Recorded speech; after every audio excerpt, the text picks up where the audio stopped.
Y continuamos en Filosofía Rock y como he adelantado, tenemos en el día de hoy una visita muy especial. Estoy refiriéndome a Mónica Rufino, que es licenciada en Filosofía y doctora en Humanidades, graduada en la Universidad Nacional de Tucumán, docente, investigadora de la Facultad de Filosofía y Letras, coordinadora y fundadora del Foro del Pensamiento Latinoamericano y miembro fundadora del Centro Interdisciplinario de Estudios Sociales, Culturales y Filosóficos. Así que estamos muy felices de poder recibirte en esta tarde. Mónica, muchas gracias por aceptar la invitación a Filosofía Rock. Bueno, muchas gracias chicos, chiques, por recibirme, por invitarme.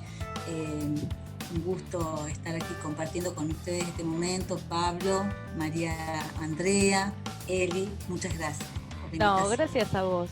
Bueno, tenemos un montón de cosas para preguntarte porque has sido muy prolífica durante todo este tiempo y tenemos como un montón de aristas para trabajar contigo en esta charla. Quería en principio comenzar a hablar sobre la cuestión de la identidad cultural. Hay un texto tuyo, La identidad cultural en la encrucijada, en la que, digamos, desde el prólogo, desde la descripción, hablas de esta identidad planteada no como sustancia, ¿no? Es decir, desvinculada de compromisos metafísicos. Cuando decís esto, pienso que estás aludiendo a esa búsqueda que tiene siempre la filosofía o la metafísica de esa tendencia a la totalización como buena parte de todos los sistemas filosóficos, ¿no? Es argé, que viene del término griego, que siempre quiere decir o fundamento, o principio, ¿no?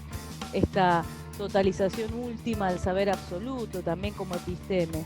Y creo que vos en este libro lo trabajás desde mostrar justamente cómo la identidad puede ser una construcción y que puede ser no entendida en términos totalizantes, ¿no? Sino como un constructo y muy ligada y estrecha a las prácticas sociales y culturales. Quería, bueno, que nos amplíes un poco más sobre eso. Bien, Eli, bueno, el tema de la identidad es un abordaje que yo hice oportunamente hace unos años atrás, cuando empecé a pensarlo así como con esa pregunta que a veces nos acucia a los filósofos, sobre todo, ¿qué somos, no? Que no es nada nueva ni original, digamos, y que después la identificamos en todos los seres humanos en algún momento, ¿no? En alguna situación de nuestras vidas. O sea que es una pregunta bastante común, bastante popular, podríamos decir. Pero cuando nosotros, la pensamos en filosofía, yo abordé la noción de identidad cultural, pero cuando hablamos de identidad está claro que estamos hablando de un concepto eminentemente filosófico, ¿verdad? Porque ya sabemos que este es uno de los conceptos, digamos, elaborados por Aristóteles en la lógica, y donde planteaba tres principios como elementales: el principio de no contradicción, el principio de identidad, el principio de no contradicción y el principio de tercer descubrimiento. Entonces vemos que está, digamos, en la base fundamental de la filosofía, y nos está planteando, digamos, como que algo es lo que es. Es decir, entonces nosotros esa idea que se tiene lugar en ese pensamiento, en ese sistema filosófico que es el aristotélico y que tiene su basamento en la metafísica y propiamente en la lógica. Luego, cuando nosotros lo usamos, o sea, nosotros lo aprendemos técnicamente en los ámbitos de estudio, los ámbitos curriculares, los ámbitos, digamos, de formación profesional o de la formación que tenemos todos en los espacios institucionales. Ahora, cuando nosotros esa idea, ¿no? Esa noción que es tan filosófica, tan puntualmente, digamos, es propiamente metafísica, la extendemos a un uso comunitario o vulgar o del lenguaje cotidiano, sucede que pienso que todos sabemos de lo que hablamos cuando decimos identidad. Cualquier persona dice, es mi identidad, y incluso algunas personas dicen, es mi esencia. Y cuando vos le preguntás, ¿y qué es tu esencia? ¿O qué es tu identidad? O qué, no qué es tu identidad, ¿qué es la esencia o qué es la identidad? Es muy difícil responder a eso, incluso para los antropólogos.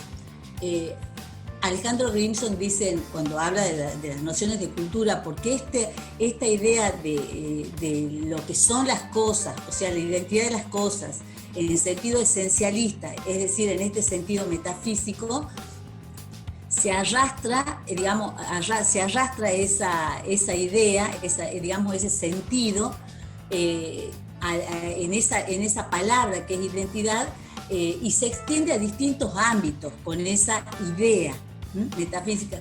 Pero como dice Alejandro Grimson, cuando preguntas, criticamos el esencialismo, pero cuando preguntas por qué lo criticas no se sabe bien por qué, porque claro, no se sabe la noción metafísica de esencia o de identidad. Y es claro eso, porque claro, no les compete saber porque no hacen filosofía. Los que debiéramos saber eso somos los que hacemos filosofía. Pero todo el mundo no hace filosofía, pero sí está habilitado para hablar de la identidad y de la esencia. No se pide permiso ni se exige un título para hablar de la identidad y de la esencia. Entonces, por eso todo extendemos, y aún en ese sentido de identidad, va con esa carga de algo que es fijo y estable, así como nos enseñaron nuestros maestros griegos, digamos, que es lo uno, único, eterno, inmutable. Digamos, ¿no? La caracterización de la mismidad, ¿no? Ese concepto totalizante que al mismo tiempo implica que se excluya y se saque el ámbito de cualquier pluralidad, la diferencia, lo que es diverso respecto a lo que se presenta como lo uno y lo mismo. Por ejemplo, una de las consecuencias de esto que vos decías. Claro, eso que vos estás diciendo es algo que cuando se extiende a lo social es muy fuerte y muy peligroso, porque digamos, la filosofía de la identidad es la filosofía de la guerra, de lo infinito, es de lo que yo soy y no puede ser de otra manera. Y vemos cómo ese tipo de, digamos, de pensamientos, de estructuras de comprensión de lo real, son las que caracterizan a los grandes sistemas de imposición imperialistas, ¿no? Como, bueno, a las grandes, digamos, a las grandes maquinarias políticas y estratégicas que avanzan sobre los otros, sobre los que no son ellos.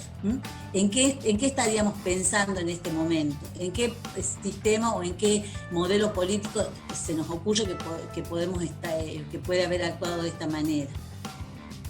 ¿El régimen nazi, por ejemplo? El nazismo. Puntualmente, muy, digamos,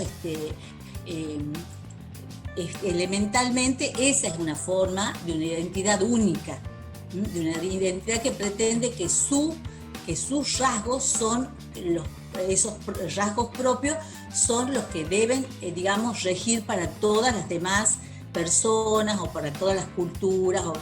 Entonces, por eso hay que tener bastante cuidado cuando se habla de esta noción de identidad, porque si bien nosotros tenemos derecho a resguardar nuestra forma de vida y nuestra propia forma de ser, ya vamos a entrar, porque hablar de identidad se puede hablar en distintos sentidos: identidad personal, identidad cultural, identidad política, identidad, regional, en distintos sentidos, ¿verdad? Podemos hablar de identidad de género, como decía Andrea hace un momento, en distintos tipos de identidad se habla en distintos ámbitos.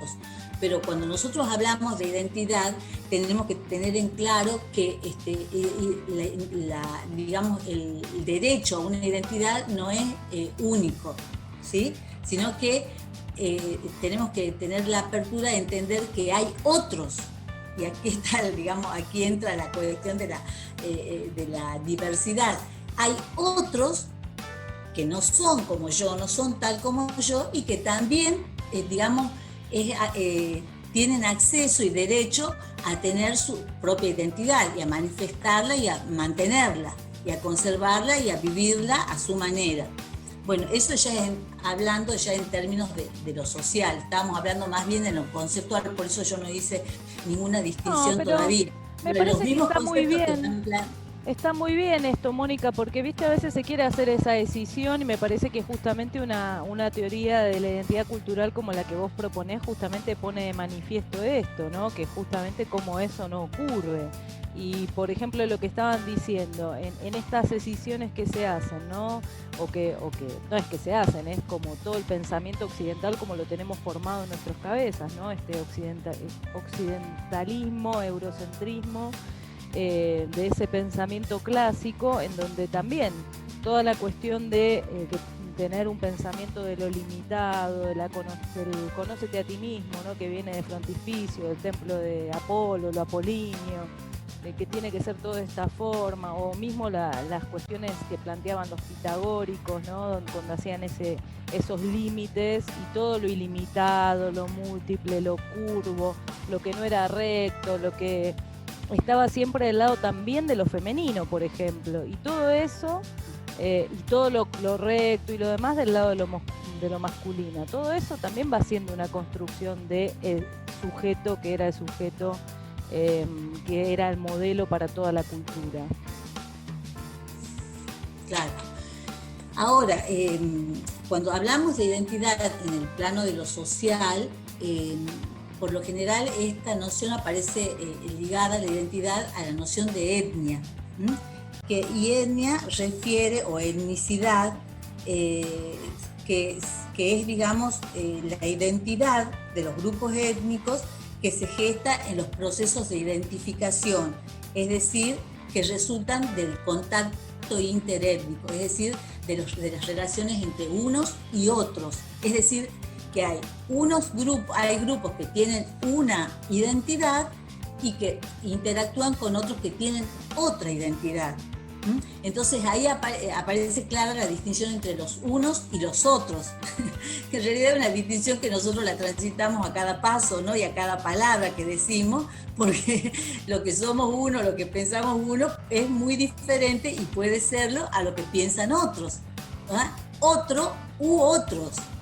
Por eso nosotros integramos grupos o, digamos, en los que coincidimos, adherimos a un cierto conjunto de ideas, de pensamientos, de prácticas, y que difieren de las ideas y prácticas y pensamientos de otros grupos, ¿verdad? Entonces ahí está la cuestión de la noción de identidad planteada en el ámbito de lo social, que es lo que nos llevaría, esto muy, muy elementalmente lo que digo, ¿no?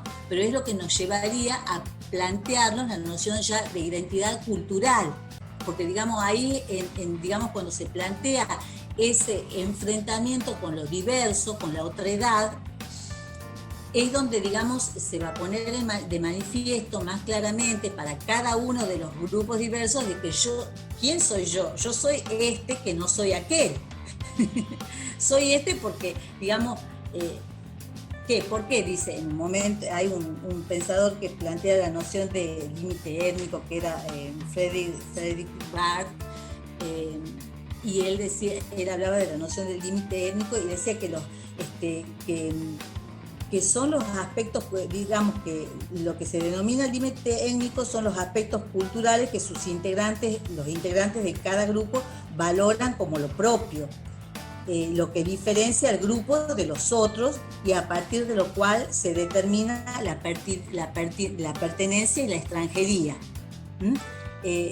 No son esos rasgos comunes de los grupos, son aquellos rasgos, aquellas prácticas, aquellas ideas que sentimos que son lo nuestro, y eso es lo que nos marca la diferencia con los que no son, con los que no somos nosotros, ¿sí? Entonces, ahí, digamos, ya entramos a hablar de la noción de identidad cultural y lógicamente surge la necesidad de esclarecer a qué noción de cultura nos referimos, porque también estamos involucrando la noción de cultura, que es otro gran concepto. Sí, el concepto, ¿no?, de cultura que también tuvo, claro. que Pero también tuvo,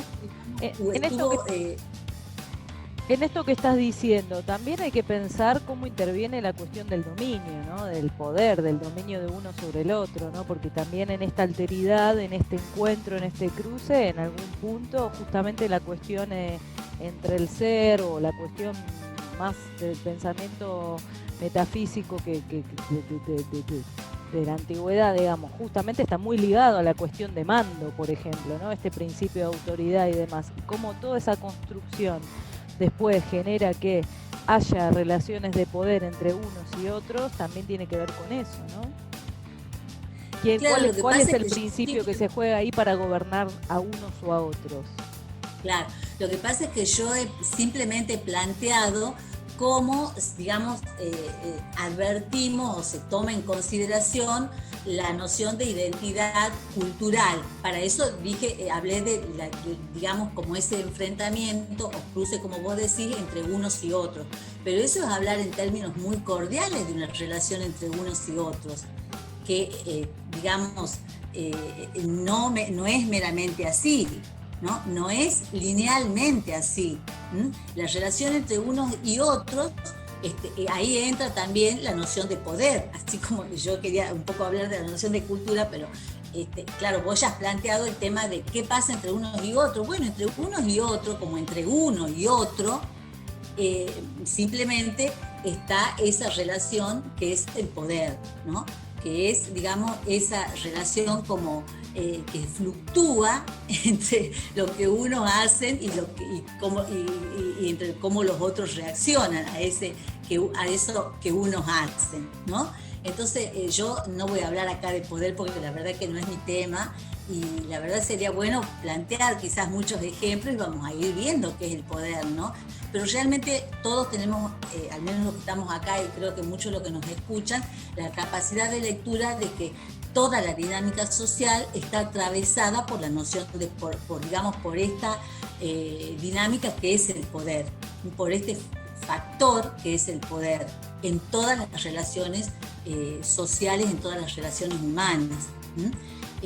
Lo que yo quería decir es que un poco cuando hablábamos de identidad cultural hacemos referencia a la noción de cultura, que es una noción que también, así como la noción de identidad, estuvo ligada y cimentada en sus orígenes en ese concepto esencialista de cultura, como que las culturas eran algo que estaba cristalizado de una manera y para siempre, que tenían tales rasgos y se mantenían de esa manera.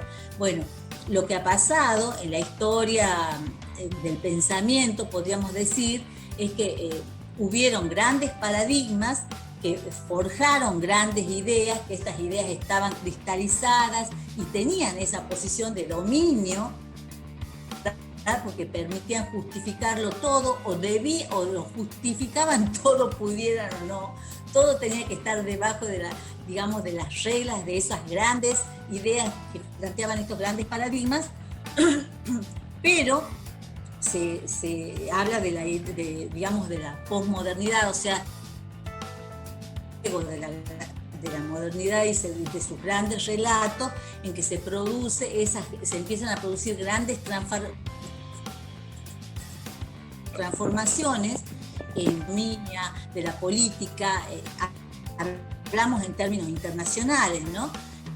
En términos planetarios, como digo yo, y estas grandes transformaciones, en ese paquete de grandes transformaciones está esta crisis de los grandes relatos, es decir, la crítica a estos grandes paradigmas que estaban soportados en la metafísica occidental, en la metafísica que llamamos tradicional.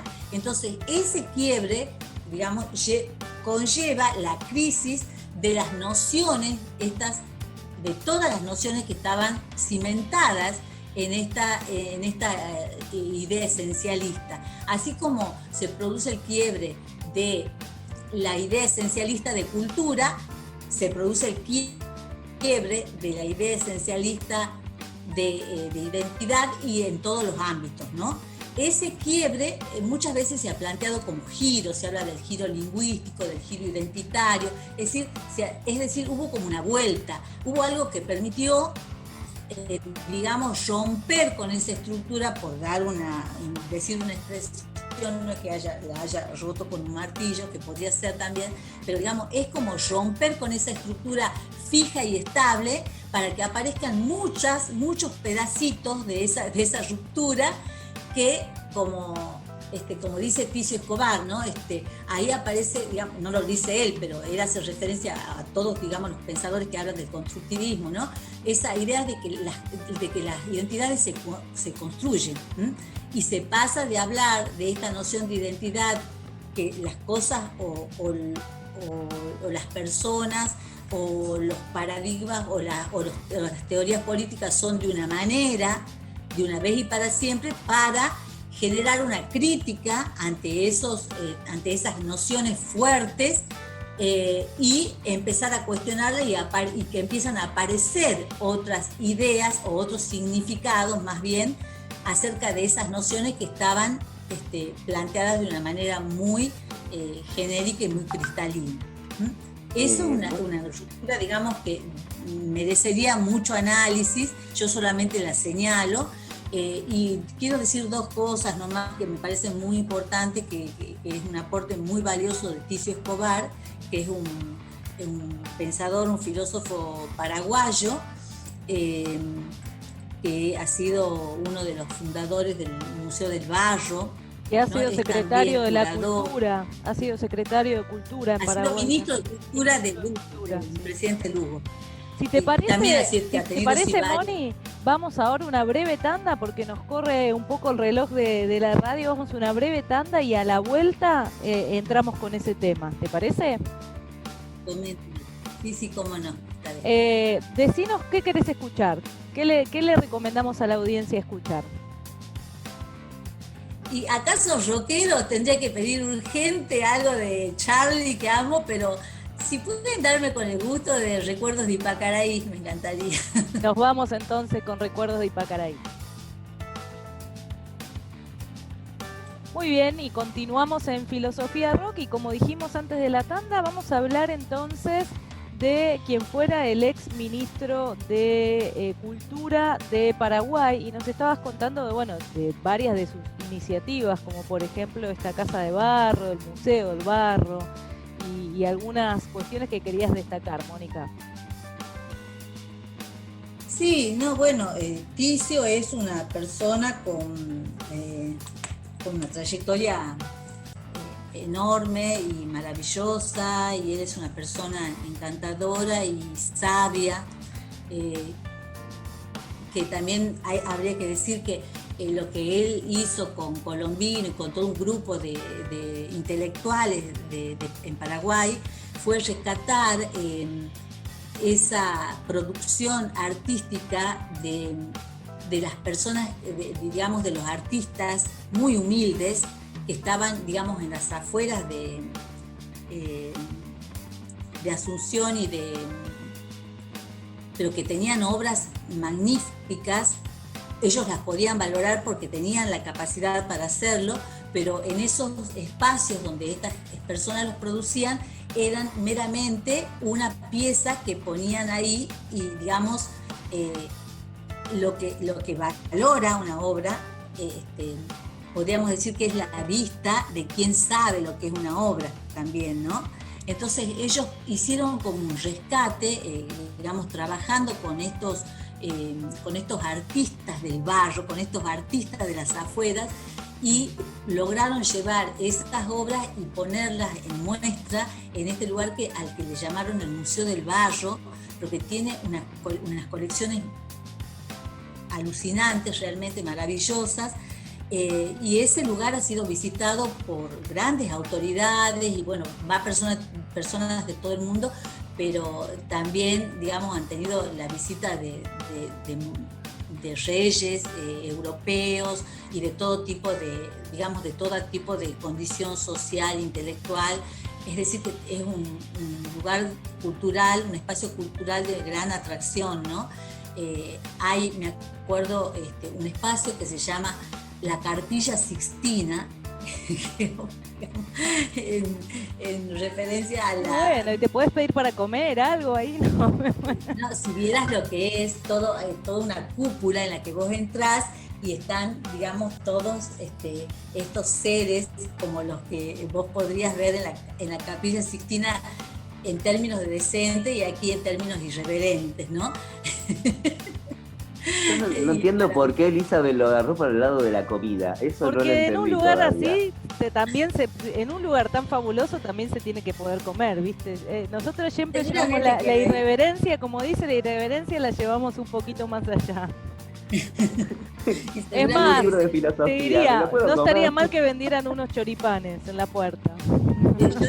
Yo lo que recuerdo, una anécdota de Ticio, que cuando la reina Isabel de España se paró en la puerta de la Capilla Sixtina, dijo, esto es un folladero. Me imagino.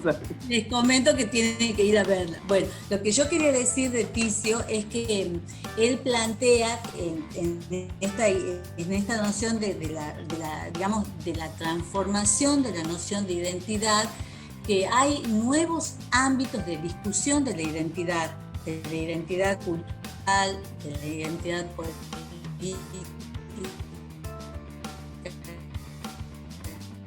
conlleva la identidad política, y él dijo que nociones y significados sobre la identidad son, por un lado, el debate y la convivencia democrática, desde el cual, digamos, ¿por qué? Porque en estos espacios se enfrentan sujetos diferentes, grupos diferentes, y en ese debate, digamos, se perfilan y se ponen en evidencia las diversas identidades, los diversos colectivos, que la democracia ha hecho posible la demanda de derechos y de reconocimiento de determinados colectivos que no los tenían o no eran reconocidos como tales. Entonces, es muy válido, señala él, pensar la identidad cultural en los ámbitos de debate del debate democrático, digamos, de la pugna democrática, desde donde salen las políticas públicas que luego rigen todas nuestras comunidades, ¿verdad? Entonces, ese es un nuevo ámbito que él señala y que me parece valiosísimo el aporte. Y la otra indicación que él hace, que yo la rescato muchísimo y la he seguido trabajando también bastante, es, digamos, que también otro ámbito de reflexión de la identidad cultural es también la integración regional. Esto pensándolo en términos de regiones culturales como grandes bloques, ¿verdad? Donde distintos, digamos, acá yo he propiamente trabajado las nociones de la interacción entre las regiones del NOA y del NEA, ¿no? Y hablar de grandes regiones como el NOA, donde uno ve que en todo este conjunto de provincias que componen el NOA, hay mucho de que comparten. Por empezar, digamos, como dice Alberto Petrina, ¿no? Uno justamente de los coautores de este libro en el que yo trabajé, el Norte Grande Argentino, Cultura y Región, se llama el libro, y ahí he podido convocar a un conjunto de intelectuales, de pensadores, de músicos, de políticos, de investigadores, que cada uno habló sobre sobre su especialidad, sobre su área de especialidad profesional, haciendo referencia y, digamos, poniendo en este texto el registro sobre lo que pasa en su área, sea el NOA o el NEA, y de esa manera convocado a especialistas en la geografía, en la música, en la economía, en la historia,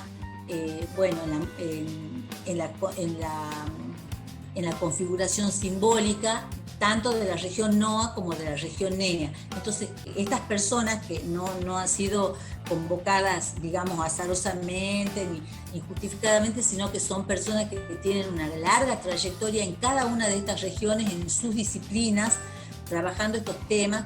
Y yo decía, bueno, hablaba de Alberto Petrina, que si bien no es de la región NOA ni NEA, pero es de acá, pero es una persona que ha escrito un trabajo, digamos, como secretario de Patrimonio cultural de la nación, ¿no? Por una larga trayectoria y que incluso sigue vinculado a ese tema porque su cargo, bueno, lo ha ganado por concurso también. Entonces, él que tenía este registro y esta producción tan importante, yo le pedí que, digamos, hiciera estos capítulos sobre el arte del NOA y el arte del NEA, y hago referencia a él porque él lo figuró tan cabalmente al decir el arte de la tierra, de la roca, de la montaña, el arte del NOA y el arte del agua, del verde, de la selva, ¿no? El arte del NEA, ¿no? Como yo les comentaba hace un rato, Sí, una cuestión nada más. Ahora, porque estuviste hablando de especialistas en diferentes disciplinas, y yo justo me tocaba con el tema de, quería citar algo de hace 2 semanas atrás, que había fallecido, bueno, Diego Armando Maradona, y mucha gente relacionaba esto con el tema de la identidad. En las redes apareció la palabra, bueno, ¿con qué palabra identificarías a Maradona? Y mucha gente decía con argentino o argentina, o bueno, una representación nacional fuerte, que incluso se habló de Maradona como una persona, un puente, ¿no? Algo que que atraviesa, digamos, la grieta, que está en un lado y en el otro de la grieta y nos simboliza a todos, ¿no? Como se hablaba de la posibilidad de unión. Vos escribiste hace 20 años, más o menos una cosa, hace mucho tiempo, escribiste sobre el fútbol como un elemento identitario de toda una nación. Y justo como estabas hablando de especialistas o de gente determinada en determinadas disciplinas, bueno, quería preguntarte cómo ves esto, la figura de Diego Armando Maradona como un elemento identitario de lo nacional. Bien, bueno, acá me pongo de pie para hablar de nuestro héroe, ¿no? Diego. Bueno, yo sí escribí del fútbol hace muchísimos años, porque pensé en ese momento, cuando recién empezaba mi carrera, que tenía que ir a España a hablar de la noción de la identidad, con Paniker, con un montón de celebridades de la antropología mundial. Y yo pensé, ¿qué es lo más identitario nuestro? Eso, mira, me lo trae a la memoria y realmente pienso que no estaba tan errada, ¿no? Y pienso que lo más identitario nuestro es el fútbol. Me dije en esa conversación personal que tuve conmigo misma hace tantísimos años.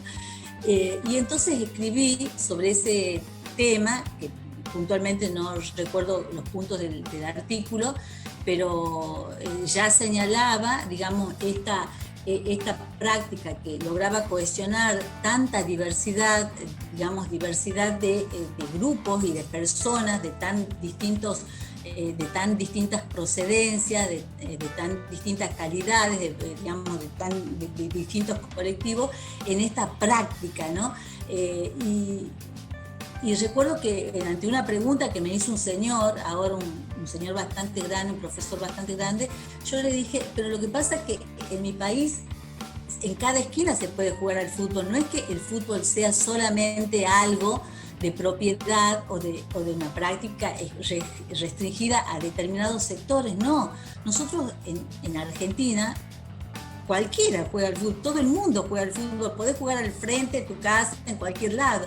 Bueno, entonces, y ahora, con lo que vos me estás preguntando, esto de Diego, al otro día de esta gran pérdida que tuvimos, de su fallecimiento, salió esa imagen en la que se pusieron todas las tapas de los diarios del mundo, en las que, digamos, estaba, digamos, en la primera plana se destacaba y con el mayor espacio de la tapa la muerte de Diego Maradona.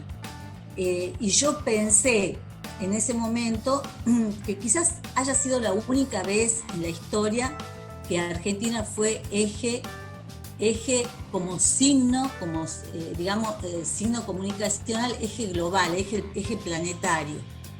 y nadie tuvo que pagarle nada a nadie, ni hacer ningún llamado para que eso ocurriera. Mónica, con esto que decías de el fútbol como sinónimo de la identidad o de una identidad popular, ¿no? Yo coincido que Maradona además ha sido, entre otras muchas cosas, además de un mito, una leyenda que ha estado vivo, creo esa leyenda, y un referente también de la soberanía popular, esta cuestión de cómo pudo también en su persona subvertir cuestiones culturales. Fíjate vos que salen los ingleses a decir, bueno, fue quien mejor jugó nuestro juego, ¿no? Ahí estaban ellos queriendo mostrar que era su juego, pero que había sido un argentino quien lo jugó mejor que nadie.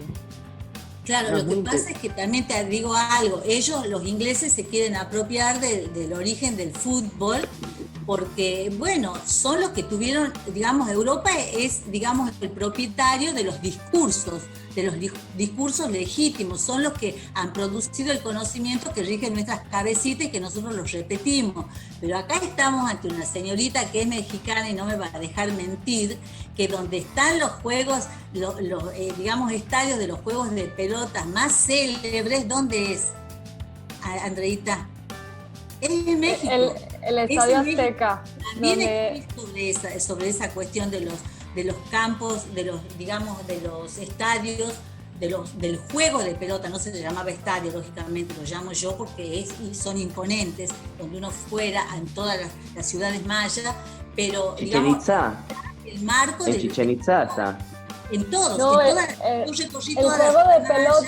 juego de pelota se jugaba por los pueblos originarios y por ejemplo, si vos vas a las ruinas de Teotihuacán, ahí puedes en todas las ciudades mayas. Yo lo hice el recorrido y en todas las ciudades mayas está el juego de pelota.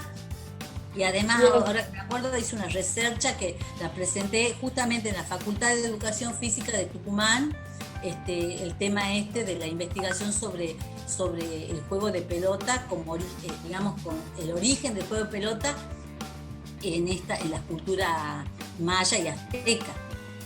Entonces sí, ellos obviamente que van a decir, lo que sí es meritorio de los ingleses es que, digamos, ahora le van a hacer un homenaje, ya está decidido a poner los colores de Argentina en honor a Diego Maradona en uno de sus grandes estadios, creo que, no me acuerdo qué nombre del estadio, un estadio mundialista donde van a poner los colores de Argentina en homenaje a Diego. Eso sí es muy meritorio, ¿no? Y también el reconocimiento, además de lo que sucedió con The Guardian, digamos que el mayor espacio de la tapa principal de The Guardian, cuando ellos tienen la caída más,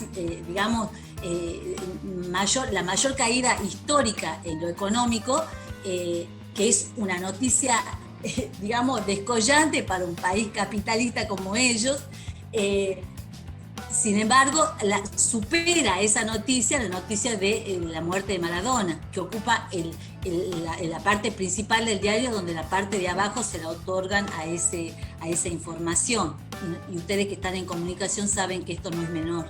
Antes de fanatizarme y seguir con el tema para poder seguir con otras cosas, les quiero recomendar a ustedes y por supuesto a nuestra audiencia que vean la película No llores por mí, Inglaterra. Es una película de Néstor Montalbano que es muy graciosa. Trabaja un Capusotto haciendo de técnico del equipo de La Ribera, que es el equipo que sería Boca Juniors.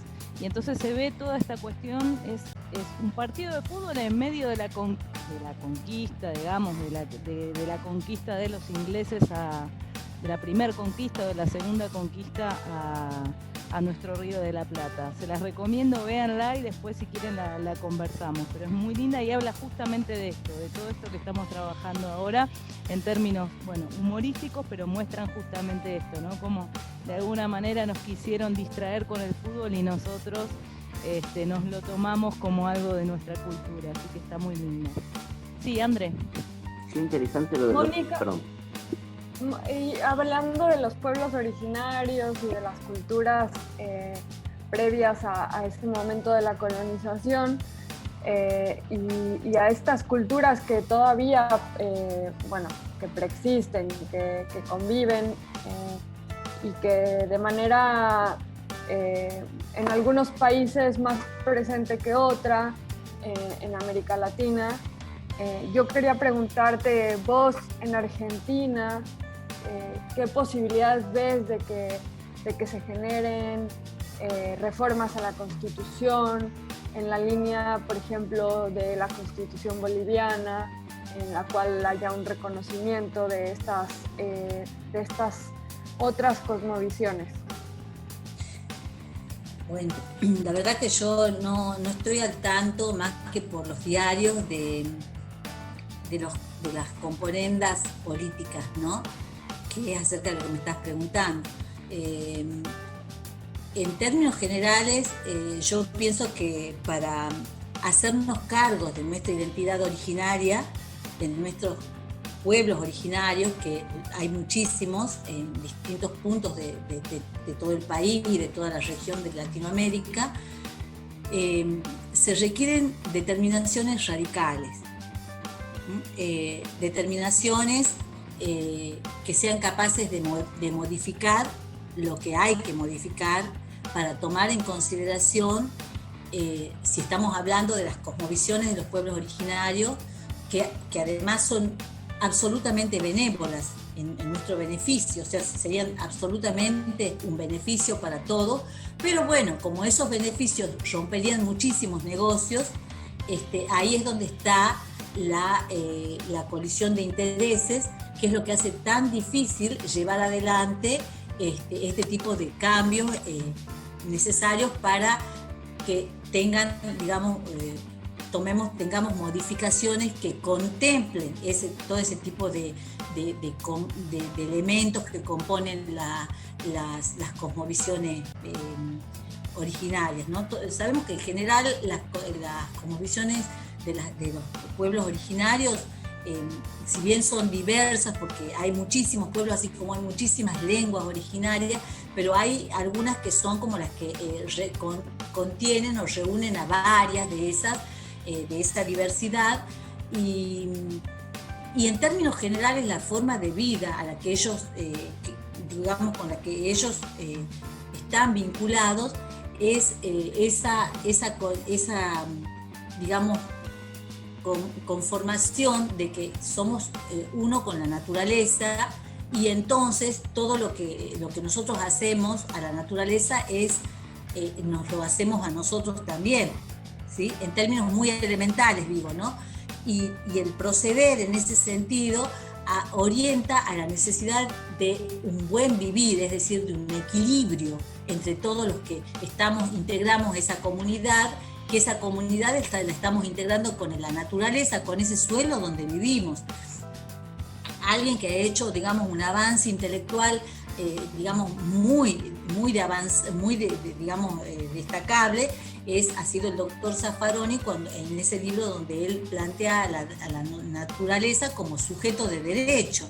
Nosotros nos está costando que reconozcan los derechos de una persona en determinadas situaciones, en determinado sentido. Entonces, un cambio como ese requeriría de una amplia, además de concientización, que en gran medida hay como avances, ¿no? Nosotros los vemos más en los chicos, digamos los niños, más que en las generaciones nuestras, porque ha habido un cambio. Es verdad que ha habido como un avance en el reconocimiento de la necesidad de cuidar el planeta y todo eso. Entonces ha habido como un cambio de mentalidad en los niños más chicos, ¿no?, de nuestra generación.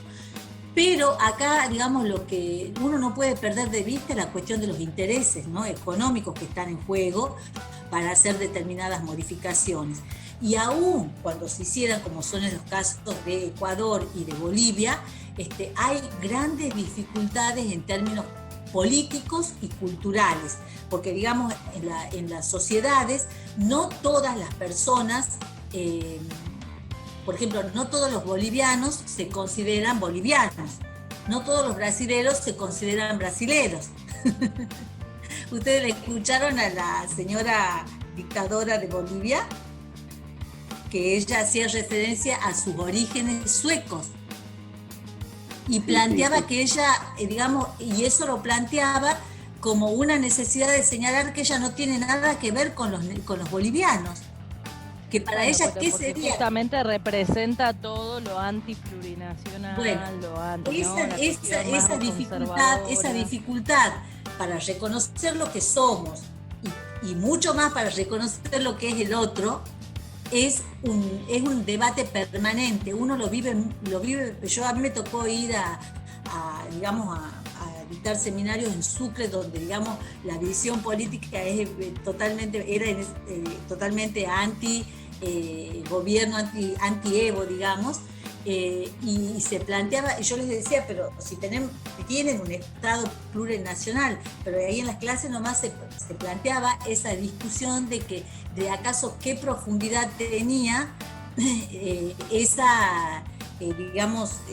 esa condición de haber planteado un Estado plurinacional, ¿no? Y en cada uno de los estudiantes o de los cursantes ofrecían argumentos que ponían en colisión esos planteos de su propia Constitución con lo que ellos sentían o como ellos se percibían social y cultural. Se percibían así mismos. Claro. Sí, bueno, estos debates hay que seguir dándolos. También el último sínodo para la Amazonia en 2019 también discutió muchos de estos temas, también desde Laudato Si, digamos, hay determinados sectores que también pueden ser llamados conservadores, por supuesto encabezados por la Iglesia y demás, pero que de algún punto ponen en perspectiva y en eje también estas temáticas, porque el tema del ambiente, de la casa común, es un tema que si no lo pensamos, si no lo planteamos en conjunto, sabemos que esta pandemia que estamos viviendo, este virus y demás, es solo el inicio, ¿no? Porque es una respuesta de nuestro planeta también para poder sobrellevar un sistema que no soporta más este mundo. Así que bueno, son temas que hay que seguir desarrollando. Mónica, se nos terminó el tiempo, se nos pasó volando el programa. Queremos agradecerte muchísimo. Yo quería decir antes de terminar que el Papa también en su anterior encíclica contempla la idea de casa común, así que cuando hablemos de que sectores conservadores, no digamos la Iglesia, porque la Iglesia no es claro. una sola forma de pensamiento. También en todo eso tenemos que estar atentos de algo que no hablamos del neoliberalismo, que nos engaña con que respeta la diversidad, y con esa idea nos hace engrasar las ruedas del neoliberalismo para devorarnos en sus propuestas homogeneizantes. Mucho ojo con eso. Entonces, digamos, hay que todavía dar mucho de... Coincido 100% con vos, justamente porque he trabajado, he estudiado lo que es Laudato Si y el paradigma relacional en contra del paradigma tecnocrático y todo el cambio de sistema de creencias en favor de un sistema comunicacional, de un sistema relacional que contemple justamente esto, el encuentro, ¿no? La diversidad, y me parece que ese es el camino. Bueno, André, Pablo, les invito a despedirse de nuestra invitada, y Mónica, te esperamos en otro momento para seguir profundizando sobre estas cosas. Bueno, chicos, muchísimas gracias. Mónica, por tu presencia. Muchísimas gracias. Gracias, Mónica, un abrazo a la distancia. Un abrazo grande. ¿Y qué nos vamos escuchando, Mónica? Recomendanos otro tema, porque el que nos recomendaste primero fue divino, así que queremos escuchar otro. A ver. Bueno, lo que se te ocurra, Pablo, lo que me quieras regalar, va a estar bien para mí. Ay, bueno, me encantó eso. Qué lindo. A ver, te quiero regalar. Ahora vemos, a ver bueno, con qué salimos. Gracias, chicos. Un abrazo grande. Abrazote, chao.